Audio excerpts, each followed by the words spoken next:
안녕하세요. 수박 겉핥기입니다. 오늘은 헤로도토스의 역사 제5권 테르프시코레의 마지막 장면을 다룹니다. 주제는 아리스타고라스의 외교전 그리고 그리스 페르시아 전쟁의 기원입니다.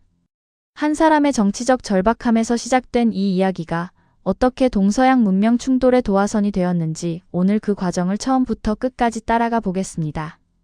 오늘 영상은 크게 네 부분으로 구성됩니다. 첫째, 아리스타고라스가 스파르타와 아테네를 상대로 펼친 외교전의 내용과 전략. 둘째, 두 폴리스가 정반대의 결정을 내린 배경에 대한 분석. 셋째, 사르디스 방화와 이오니아 반란의 주요 군사 작전 전개. 넷째, 헤로도토스가 이 사건을 재앙의 시작이라 명명한 것의 의미와 현대 역사학계의 논쟁. 첫 번째 주제입니다. 아리스타고라스의 외교 및 연설 내용, 스파르타와 아테네를 향한 설득. 이오니아 반란은 어떻게 시작되었을까요? 밀레토스의 참주 아리스타고라스는 페르시아 사트라프 아르타페르네스의 지원을 받아 낙소스 원정에 나섰다가 참담한 실패를 겪었습니다. 다레이오스 왕의 문책과 자신의 정치적 실각이 임박했음을 직감한 그는 선제적으로 이오니아 전역의 반란을 기획하고 스스로 참주정을 폐지하는 정치적 승부수를 던졌습니다.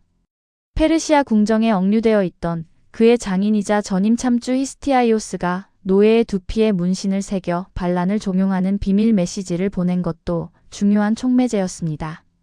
하지만 막강한 페르시아 제국에 홀로 맞서는 것은 불가능했습니다. 아리스타고라스는 헬라스 본토의 군사적 개입을 끌어내기 위한 필사적인 외교전에 돌입했습니다. 그의 발길은 그리스 세계의 양대 패권국 스파르타와 아테네를 향했습니다. 아리스타고라스는 스파르타를 가장 먼저 찾아가 클레오메네스 1세 왕을 아련했습니다. 이 역사적 만남에서 그는 특별한 소품을 들고 나타났습니다. 세계의 모든 바다와 강, 대륙의 배치가 새겨진 청동지도였습니다. 이는 당시 밀레토스의 학자 헤카타이오스 등을 통해 축적된 이오니아의 선진적인 지리학 지식을 과시하는 동시에 페르시아 제국의 방대한 영토를 클레오메네스 왕의 눈앞에 시각적으로 구체화하기 위한 치밀한 전략이었습니다. 말로만 설명하는 것과 지도를 눈앞에 펼쳐 보이는 것은 심리적으로 전혀 다른 효과를 냅니다. 아리스타고라스는 이 점을 정확히 계산하고 있었던 것입니다. 아리스타고라스가 스파르타에서 펼친 연설은 세 가지 핵심 논리로 구성되어 있었습니다. 첫째, 도덕적 명분입니다. 헬라스의 지도자인 스파르타가 이오니아의 동족들이 자유를 잃고 노예로 전락한 현실을 방관하는 것은 범그리스적 관점에서 엄청난 수치라고 호소했습니다. 둘째, 군사적 우월감 자극입니다. 그는 페르시아군이 바지를 입고 머리에 터번을 두르며 활과 짧은 창에만 의존하는 허약한 군대라고 극도로 과장하여 묘사했습니다. 청동 방패와 긴 창으로 무장하고 밀집 대형인 팔랑크스를 이루는 스파르타 중무장 보병에게 이들을 정복하는 것은 쉬운 과업이 될 것이라며 공명심을 자극했습니다. 셋째이자 가장 강력한 논건은 경제적 보상이었습니다. 청동 지도를 짚어가며 리디아의 비옥한 토지에서 시작해 프리기아, 카파도키아, 킬리키아, 아르메니아를 거쳐 페르시아 제국의 심장부 수사까지 나열하면서 전 세계의 부가 그곳에 집중되어 있으니 스파르타가 원하기만 한다면 세계 제1의 부유한 국가가 될 수 있다고 유혹했습니다. 명분, 자존심, 이익, 상대방의 욕망을 정확히 짚어 세 겹으로 짜인 설득의 구조였습니다. 그러나 클레오메네스 1세는 흔들리지 않았습니다. 연설을 모두 들은 뒤 왕은 딱 하나의 핵심 질문을 던졌습니다. 이오니아 해안에서 수사까지 진군하는데 며칠이나 걸리는가? 아리스타고라스가 무심코 3개월의 여정이라고 대답하자 클레오메네스는 즉각 그의 말을 끊고 해가 지기 전에 스파르타 영토에서 떠날 것을 언명했습니다. 이 냉철한 거절 이면에는 엄혹한 지정학적 현실이 있었습니다. 스파르타는 항상 내부의 피지배 계급인 헤일로타이의 반란을 억제해야 했고 북쪽의 아르고스 등 전통적 경쟁자들을 견제해야 했습니다. 주력 정예병을 배에 태워 3개월 거리의 내륙 깊숙이 파견한다는 것은 병참의 붕괴는 물론 본국의 안보 공백을 초래하는 치명적 도박이었습니다. 육상 전술에 특화되어 있고 해군력이 부재했던 스파르타가 내린 판단은 감정이 아닌 냉철한 전략적 현실주의의 산물이었습니다. 헤로도토스는 이 장면에서 하나의 짧지만 인상적인 에피소드를 삽입합니다. 추방 명령을 받은 아리스타고라스는 올리브 가지를 들고 왕의 자택까지 찾아가 10탈란톤에서 시작해 최대 50탈란톤에 이르는 막대한 뇌물로 매수를 시도했습니다. 그때 곁에 있던 클레오메네스 왕의 8세 된 외동딸 고르고가 말했습니다. 아버지, 이 이방인이 아버지를 타락시키기 전에 당장 자리를 피하십시오. 왕은 딸의 조언을 받아들여 그 자리를 떠났습니다. 헤로도토스가 이 일화를 굳이 삽입한 이유는 분명합니다. 이것은 단순히 총명한 아이의 이야기가 아닙니다. 페르시아와 이오니아가 상징하는 무한한 물질적 부가 내포한 타락의 위험으로부터 헬라스의 전통적인 미덕과 규율을 지켜낸 스파르타 사회의 도덕적 방벽을 문학적으로 형상화한 것입니다. 스파르타에서 냉혹하게 거절당한 아리스타고라스는 발길을 돌려 아테네로 향했습니다.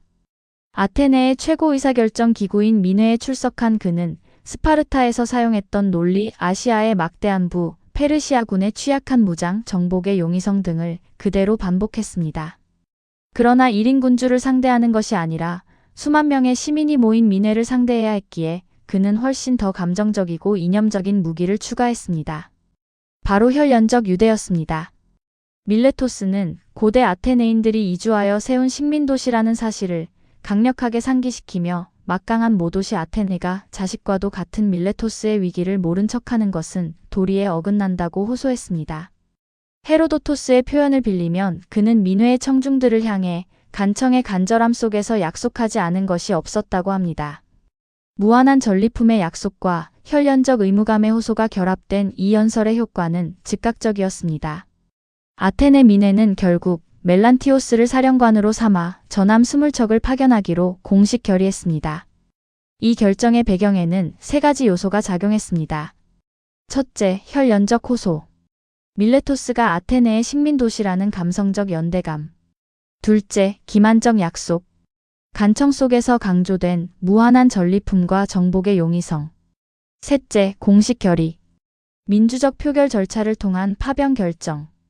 헤로도토스는 이 장면에서 역사상 가장 유명한 조소를 날립니다. 한 명의 스파르타인보다 3만 명의 아테네인을 속이는 것이 더 쉽다. 1인의 군주 클레오메네스는 속이지 못했지만 3만 명의 민의 시민들은 속았습니다. 이 짧은 문장 속에 헤로도토스가 바라보는 민주정의 취약성이 응축되어 있습니다. 두 번째 주제입니다. 스파르타와 아테네의 결정 배경 분석, 실용주의와 역동성의 충돌. 동일한 제안을 받고 정반대의 답을 내놓은 두 폴리스. 이 차이는 어디에서 비롯된 것일까요? 스파르타의 거절은 단순히 클레오메네스 개인의 현명함만으로 설명되지 않습니다. 그 이면에는 스파르타라는 국가체제 자체의 구조적 특성이 있었습니다. 스파르타는 병참학적 현실주의의 나라였습니다. 본토의 헤일로타의 반란을 항상 경계해야 했기에 군사력을 본토에 묶어둘 수밖에 없었습니다. 여기에 올리가르키적 보수성이 더해졌습니다. 외부의 유혹과 타락으로부터 공동체의 미덕을 지키는 것이 스파르타 사회의 근본 규율이었습니다.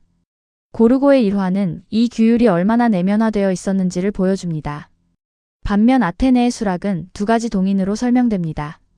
하나는 이소노미아. 클레이스테네스 개혁 이후 폭발적으로 상승한 시민들의 자부심과 팽창주의적 에너지였습니다. 자유를 쟁취한 민중은 그 자유를 과시하고 싶었습니다. 다른 하나는 예방전쟁의 논리였습니다. 추방된 참주 히피아스가 사르디스의 페르시아 궁정에 머물며 복귀를 도모하고 있었기에 아테네는 이미 페르시아와 사실상의 적대 관계에 있었습니다. 이오니아 반란에 개입하는 것은 페르시아의 힘을 약화시키고 히피아스의 복귀를 선제적으로 차단하는 예방전쟁의 성격도 갖고 있었던 것입니다. 아테네가 파병을 결정한 배경에는 이미 형성된 적대 관계도 작용했습니다. 추방된 참주 히피아스는 페르시아 사트라프 아르타페르네스의 궁정에 머물며 아테네 복귀를 끊임없이 모의했습니다. 아테네 사절단이 사르디스를 방문해 이 공작을 중단해달라고 요청하자 아르타페르네스는 아테네가 파멸을 피하고 싶다면 히피아스를 다시 받아들이라는 오만한 최후 통첩을 내렸습니다. 아테네 민회가 이 모욕적인 요구를 일축하면서 양국은 이미 사실상의 적대 상태에 진입해 있었습니다. 따라서 아테네의 이오니아 반란 지원은 단순한 감정적 선동의 결과만이 아니라 이미 구조화된 적대 관계 속에서 내린 전략적 판단의 산물이기도 했습니다. 세 번째 주제입니다. 사르디스 방화와 주요 군사작전, 군사적 전개와 작전의 지리학. 아테네가 파견을 결의한 20척의 함대는 실제로 무엇을 했을까요? 그리고 이오니아 반란은 어떻게 전개되고 어떻게 끝났을까요? 아테네 함대 20척과 이에 합세한 에레트리아 함대 5척은 이오니아 반란 기간 동안 헬라스 본토에서 파견된 유일한 군사 지원군이었습니다. 에레트리아의 참전에는 흥미로운 배경이 있습니다. 기원전 8세기 에레트리아와 콜키스가 렐란틴 평원의 지배권을 놓고 싸운 렐란틴 전쟁 당시 밀레토스가 에레트리아를 지원했습니다. 에레트리아는 지금 그 군사적 부채를 상환하고 있었던 것입니다. 상호주의적 외교가 300년을 넘어 작동한 셈입니다. 이들 연합군의 공격 목표는 소아시아 서부의 페르시아 행정 중심지이자 사트라프 아르타페르네스의 거점인 사르디스였습니다. 아리스타고라스는 후방에 남고 그의 형제들이 지휘를 맡았습니다. 이들은 에페소스 부근 해안에 상륙하여 에페소스 시민들의 지형 안내를 받아 트몰루스 산을 넘고 팍톨루스 강을 따라 사르디스 내륙으로 기습 진격했습니다. 허를 찔린 페르시아군은 하부 도시를 내어주고 아크로폴리스 성체로 후퇴했습니다. 갈대 지붕에서 시작된 불길이 도시 전체로 번졌고 사르디스는 화염에 휩싸였습니다. 사르디스 기습 이후 이오니아 반란의 전개를 연표로 정리해보겠습니다. 기원전 499년 반란이 발발하고 이오니아 각지의 페르시아 인명 참주들이 축출됩니다. 기원전 498년 봄 아테네 에레트리아 함대가 합류하여 사르디스 기습을 감행합니다. 같은 해 여름 에페소스 전투에서 그리스 연합군이 페르시아 기병대에 참패하고 아테네군과 에레트리아군은 함대를 타고 본토로 철수하여 반란에서 완전히 이탈합니다. 기원전 497년부터 495년까지는 반란이 카리아, 키프로스, 헬레스폰트 등지로 확산되지만 페르시아군이 다면적 반격을 개시합니다. 그리고 기원전 494년 결정적인 라데 해전에서 이오니아 연합 함대가 격파되고 밀레토스가 완전히 함락됩니다. 사르디스 점령 과정에서 하나의 결정적 사건이 일어났습니다. 도시에 퍼진 화재가 토착 여신 키베베의 신전을 전소시킨 것입니다. 이것은 단순한 군사작전의 부수적 피해가 아니었습니다. 신성모독이라는 종교적 금기를 건드린 사건이었습니다. 이 소식을 들은 페르시아의 다레이오스 왕이 화살을 하늘로 쏘며 복수를 맹세하고 식사 때마다 하인에게 주인님 아테네인들을 기억하십시오라고 3번씩 외치게 했다는 헤로도토스의 기록은 이 사건이 얼마나 강렬한 복수심을 촉발했는지를 보여줍니다. 키베베 신전의 소실은 훗날 페르시아가 그리스 본토의 신전들을 파괴하는 행위를 정당화하는 신성모독에 대한 징벌의 명분이 되었습니다. 역사의 인과율은 이처럼 치밀합니다. 이오니아 반란의 최후는 기원전 494년 라데 해전이었습니다. 밀레토스 앞바다 라데 섬 근처에서 페르시아 해군이 이오니아 연합 함대를 격파했습니다. 사모스 등 주요 동맹의 배신이 결정적인 역할을 했습니다. 해전에서 괴멸된 이오니아 함대는 더 이상 싸울 수 없었고 밀레토스는 완전히 포위된 채 파괴되었습니다. 주민들은 수사 인근으로 강제 이주되었습니다. 기원전 499년 반란의 발발에서 기원전 493년 최종 진압까지 약 6년간 지속된 이오니아 반란은 이렇게 막을 내렸습니다. 그러나 그 여진은 훨씬 오래, 훨씬 멀리 퍼져나갔습니다. 네 번째이자 마지막 주제입니다. 재앙의 시작 평가와 역사학적 논쟁, 문명 충돌의 서사적 기폭제. 헤로도토스는 왜 아테네에 20척 함대를 두고 재앙의 시작이라 했을까요? 그리고 현대 역사학계는 이 평가를 어떻게 보고 있을까요? 헤로도토스는 아테네 민회가 20척의 전함 파견을 결의했다는 사실을 서술하는 대목에서 짧지만 묵직한 판결을 내립니다. 이 배들이 헬라스인들과 바르바로이 모두에게 재앙의 시작이 되었다. 이 구절은 역사 전체를 관통하는 핵심적인 문학적 장치입니다. 특히 눈여겨볼 것은 이 표현이 호메로스의 일리아스에서 트로이의 왕자 파리스가 헬레네를 납치하기 위해 타고 갔던 파멸의 배를 묘사할 때 사용된 언어적 공식을 헤로도토스가 고의적으로 차용했다는 점입니다. 파리스의 배가 고대 그리스와 트로이 사이의 신화적 대전쟁을 촉발했듯 아테네가 파견한 20척의 배 역시 단기적인 지역 반란을 유럽과 아시아 사이의 거대한 문명 충돌로 비화시키는 숙명적인 방아쇠가 되었음을 암시하는 것입니다. 헤로도토스는 단순히 사건을 기록하는 것이 아니라 그 사건의 역사적 무게를 신화적 서사의 언어로 표현하고 있습니다. 훗날 투키디데스도 펠로폰네소스 전쟁의 발발을 서술하며 이 구절을 변형하여 사용했습니다. 헤로도토스의 재앙의 시작이라는 평가에 대해 현대 역사학계는 단기적 효과와 장기적 결과를 구분하여 분석합니다. 단기적으로 아테네의 사르디스 기습은 군사 전술적으로는 불완전한 작전이었습니다. 아크로폴리스 성체 점령에 실패했고 에페소스 전투 참패 직후 조기 철수했습니다. 그러나 그 정치적 심리적 파급력은 지대했습니다. 페르시아 통치 권력의 상징인 사르디스 시가지가 화염에 휩싸였다는 소식은 소아시아와 지중해 동부 일대에 억눌린 반페르시아 정서를 폭발시켜 반란을 카리아, 키프로스, 헬레스폰트로까지 급격히 확산시켰습니다. 오리엔트 세계에서 난공불락으로 여겨지던 페르시아 통치체제에 대한 신화적 공포를 처음으로 산산조각낸 상징적 군사 작전이었던 것입니다. 장기적으로 에반스 등 현대 학자들은 이오니아 반란과 본토 그리스의 개입이 페르시아로 하여금 제국의 서쪽 국경은 에게해와 그리스 본토의 완전한 장악 없이는 결코 안정될 수 없다는 전략적 판단을 굳히게 만들었다고 지적합니다. 사르디스 화재와 키베베 신전소실은 신성모독에 대한 징벌이라는 완벽한 이데올로기적 명분까지 제공했습니다. 이것이 기원전 490년 마라톤 전투와 기원전 480년 크세르크세스의 대규모 그리스 본토 침공으로 이어지는 거대한 인과의 사슬을 만들었습니다. 그런데 역사는 종종 인간의 예측을 비웃는 아이러니를 선물합니다. 헤로도토스가 비판조로 명명한 재앙의 시작이 도리어 아테네의 역사적 운명을 세계사적 규모로 격상시킨 것입니다. 이오니아 반란 당시 페르시아의 압도적인 해군력과 맞서 싸운 경험은 훗날 테미스토클레스가 라우리온 은광의 수익을 200척의 갤리선 건조에 투자하도록 민회를 설득하는 결정적인 안보적 명분이 되었습니다. 이것이 살라미스 해전의 기적적인 승리를 낳았습니다. 전쟁이 끝난 후 이오니아 지역의 그리스 도시들이 스파르타의 패권주의를 거부하고 혈연적 모국인 아테네의 보호를 요청하면서 델로스 동맹이 창설되었습니다.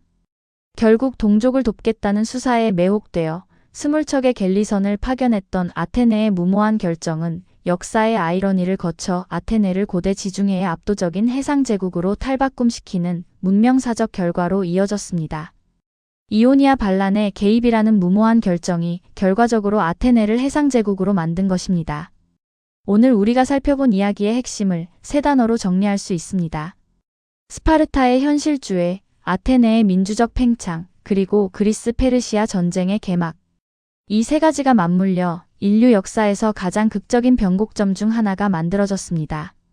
지정학적 실용주의와 군사적 안보를 최우선으로 삼는 과두체제의 스파르타와 대중의 열광과 혈연의식 반참 추정 이데올로기에 추동된 직접민주주의 국가 아테네의 차이는 역사를 결정짓는 체제적 속성의 본질을 선명하게 보여줍니다. 그리고 그 차이가 만들어낸 20척 함대의 출항은 개인의 생존 본능, 대중의 심리, 피할 수 없는 정치적 인과 작용이 어우러져 유럽과 아시아가 격돌하는 대서사를 개막한 구조적 변곡점이었습니다. 헤로도토스는 이 모든 과정을 단순히 기록하지 않았습니다. 그는 묻고 있습니다. 자유는 어떻게 오용되는가? 민주정은 왜 현명한 개인보다 어리석은 결정을 내리는가? 그리고 역사의 인과는 왜 언제나 인간의 의도를 넘어서는가? 오늘 헤로도토스의 역사 제5권 아리스타고라스의 외교전과 그리스 페르시아 전쟁의 기원까지 살펴보았습니다. 오늘도 시청해주셔서 감사합니다. 수박겉핥기였습니다.